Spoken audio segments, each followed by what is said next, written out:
Welcome to SVG-TV News for Monday, June 24, 2019.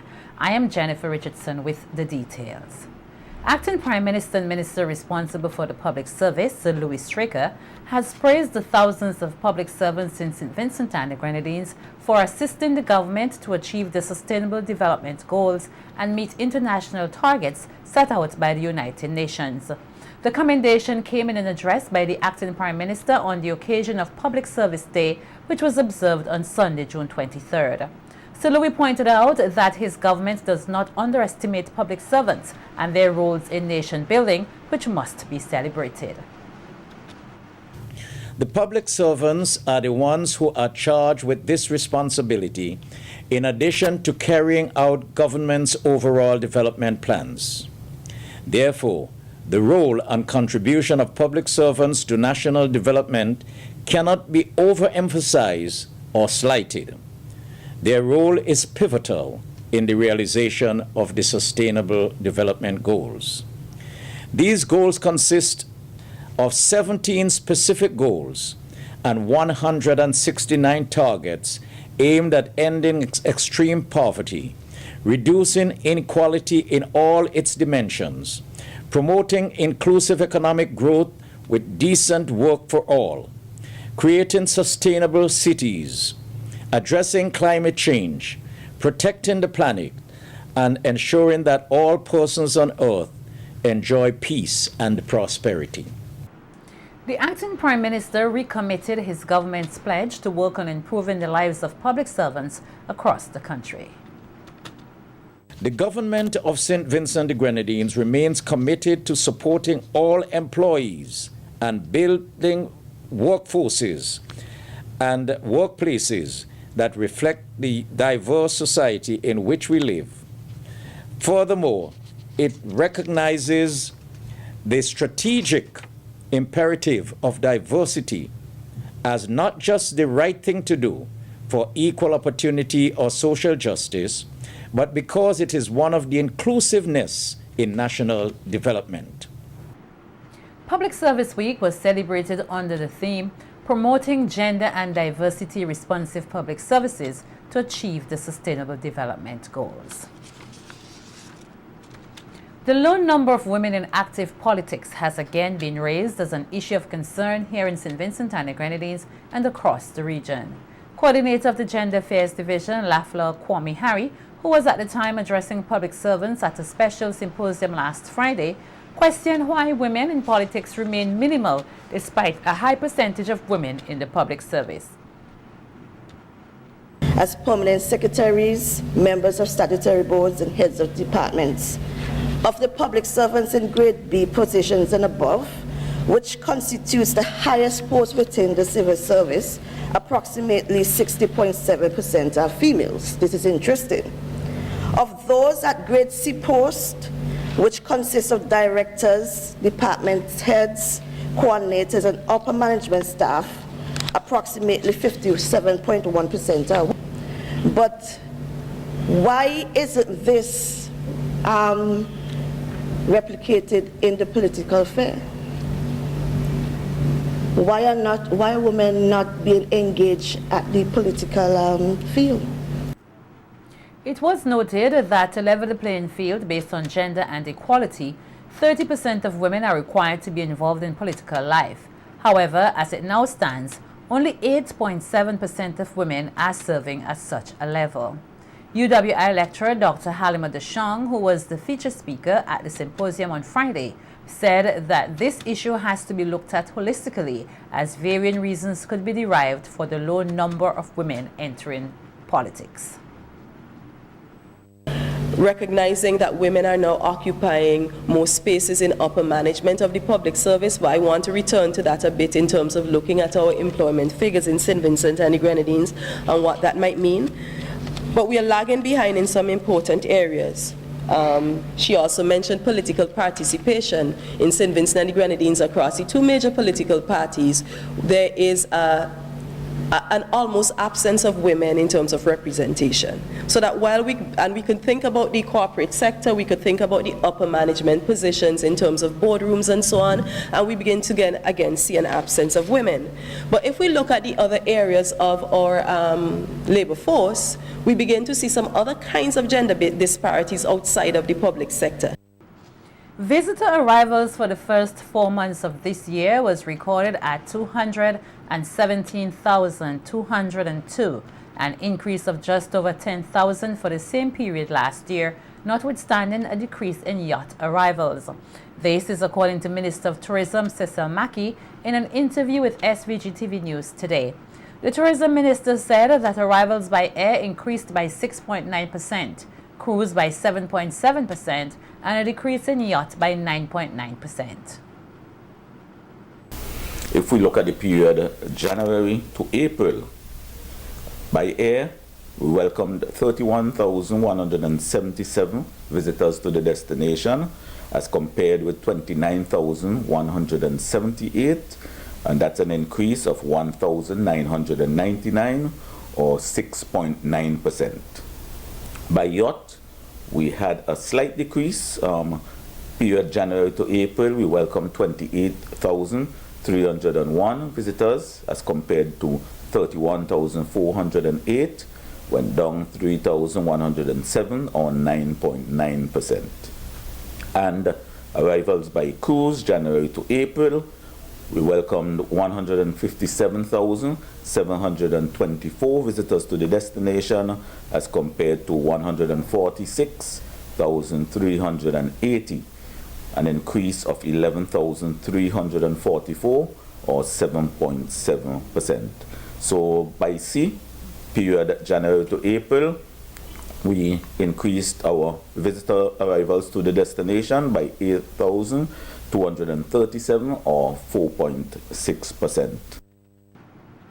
The month of April alone also saw a major increase in arrivals, which contributed to the overall increase for the year thus far. Visitors and 109 same day. 7,440 stay over, 109 same day, making a total of 7,549 visitors as compared to 5,900 for the month of April. So 7,549 for April 2019 as compared with 5,900 for April 2018. That's an increase of 27.9% over the same period for April 2018 as compared to 2019, an increase of 1,649 visitors for the month of April. If we look at the arrivals by yachts for April 2019, 6,502 as compared to 4,805 for April 2018. That's an increase of 1,697 or 35.3%. For arrivals, visitors by cruise, we welcomed 13,556 visitors as compared to 12,021 visitors April 2018. Minister Mackey credited the Argyle International Airport and the many ambassadors who have placed SVG on the map for the increase in arrivals. It speaks well to what we have been doing in the ministry and as a nation generally. And we must thank every Vincentian, both at home and abroad, for doing their part. We know that a lot of this hinged on the completion of the Argyle International Airport, and that was done 2 years ago. And we know that we are now welcoming flights from 3 major cities, New York, Caribbean Airlines. During the busy season, they put on a second flight, and they run all year round with 1 flight. And also from Miami, which started earlier this year, well, late last year. So pleased were they with the response that they are now running all year round and also putting on a second flight for the December period, the winter season. And of course from Canada, Well, from Miami, we have American Airlines running that route. And from Canada, from Toronto, we have Air Canada Rouge. They, from the first 6 months of their operation. Last year, the overall visitor arrivals was just under 356,000. Each person has the responsibility to ensure their own sexual health, and the HIV/AIDS unit in the Ministry of Health, Wellness and the Environment is continuing its efforts to sensitize the public on the benefits of safe sexual practices.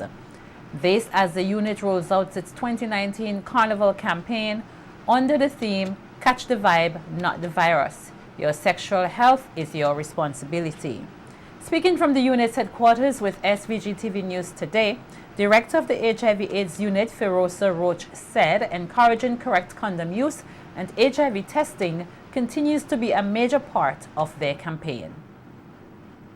Catch the Vibe, Not the Virus campaign on STI and AIDS assume that exposure to risky sexual practices is greater during festive season and events such as Carnival. Our activities are geared towards raising awareness about HIV and AIDS as a growing public health concern, highlighting the importance and benefit of safe sex practices with particular focus on correct and consistent condom use and providing targeted outreach testing services. Our Carnival prevention program kicked off at the Eastern George Carnival, and safe sexual health practices were also promoted at the Windward Carnival, the Miss SVG show, the Set for Life, Black Rave, and Soca Monarch semi-finals. We will continue to promote safe sexual health throughout the Carnival season at all CDC-sponsored shows in Kingston and at some private events.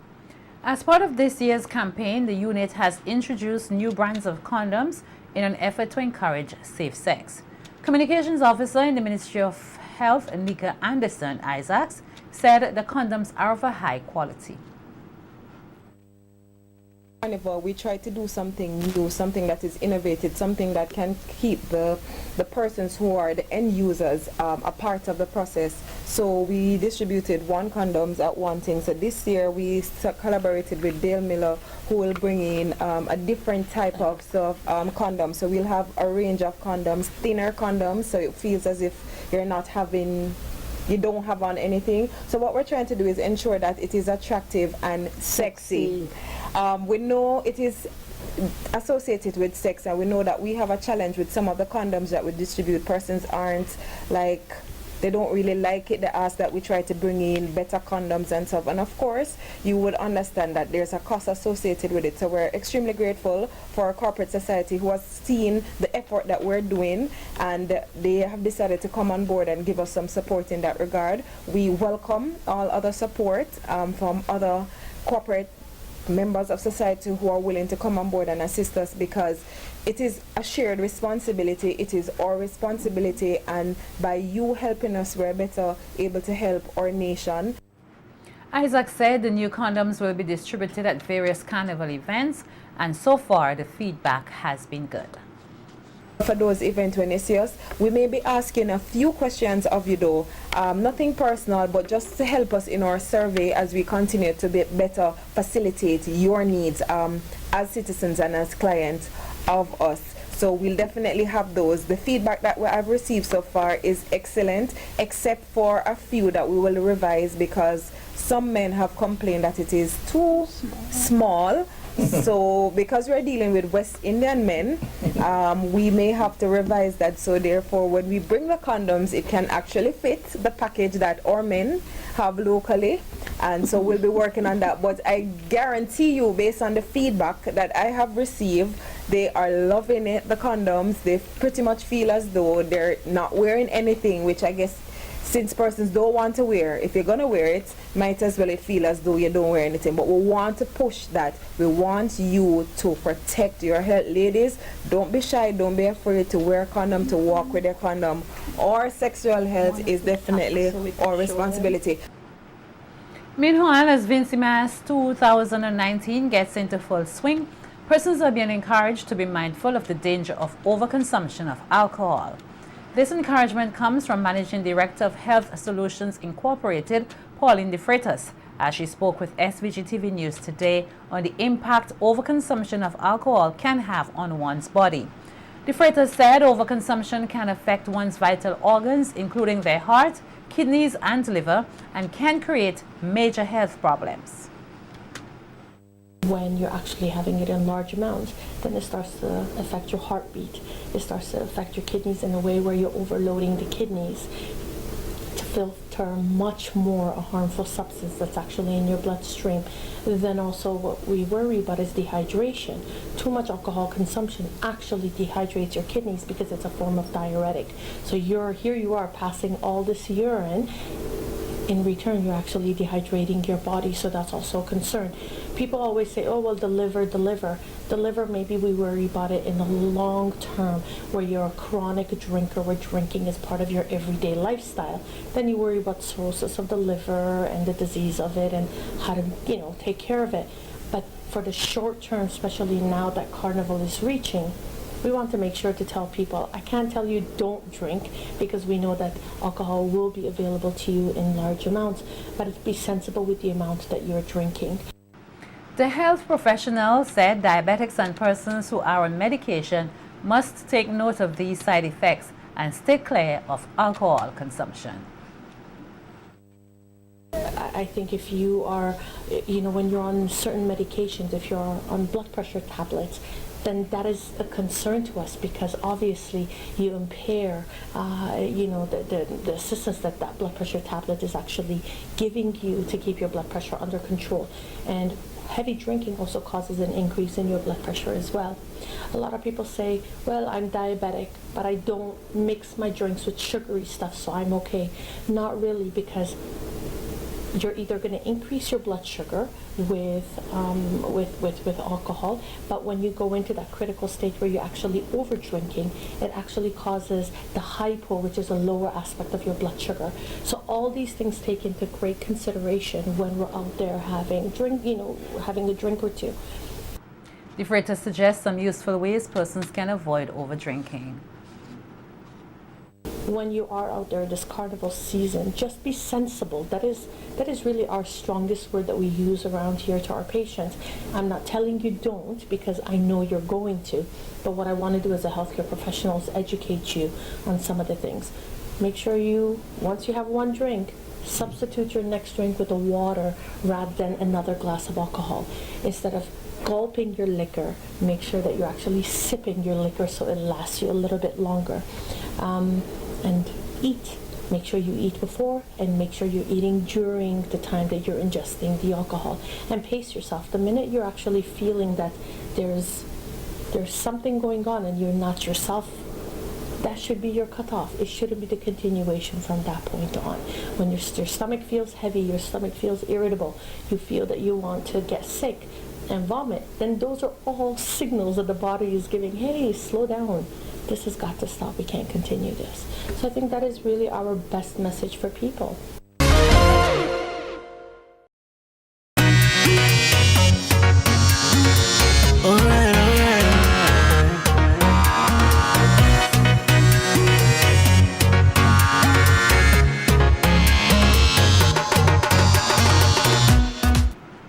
Welcome to Carnival Beat.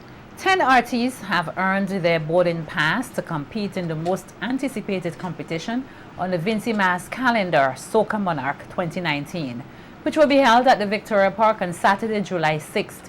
These 10 artists will be coming against reigning Soca Monarch Delroy Fireman Hooper. The 10 finalists in the Soca category are Darren Magical Rouse, Zavik Casper G. Morris, Clayton Roach, and Enrico Hunt. Dimes and Da Pixel, Kenville Fernando Horn, Vilroy Jack, DJ Tuffer, Lornette Fire Empress Ned, Kamara Kido Foster, Kemi Christopher, Tracy Scabs Cozier, and Juniel Lola Alexander.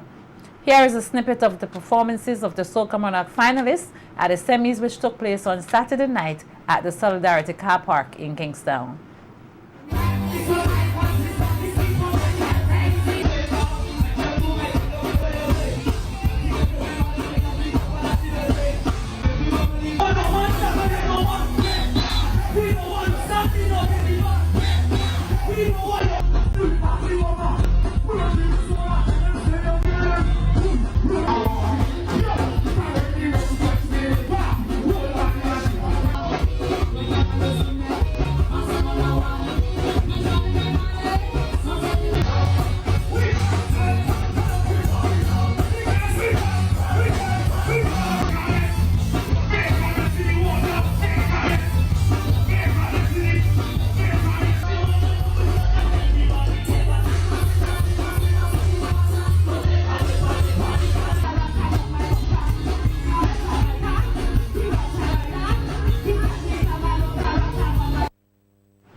Meanwhile, in the Raga Soca category, only 9 artists, have been selected to come up against reigning Raga Soca monarch Fimba Jardine. The 9 Raga Soca finalists are Hans John, Chawali Johnson, Chanel Scorpion Williams, Delroy Fireman Hooper, Lornette Fire Empress Ned, Claydon Roach, and Elrica Hunt, Dimes and the Pixel, Shady, Homie, and Cleopatra Hendrickson. Here is a snippet of the 9 Raga Soca finalists at Saturday night's semis.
In the Queen of Calypso competition held on Sunday night at the Russell's Auditorium, Chanel Mackenzie got the judges' nod for the title, pushing defending Queen of Calypso Joanna Nubian Princess Christopher into 2nd place. The 3rd place position went to Sheena Collis.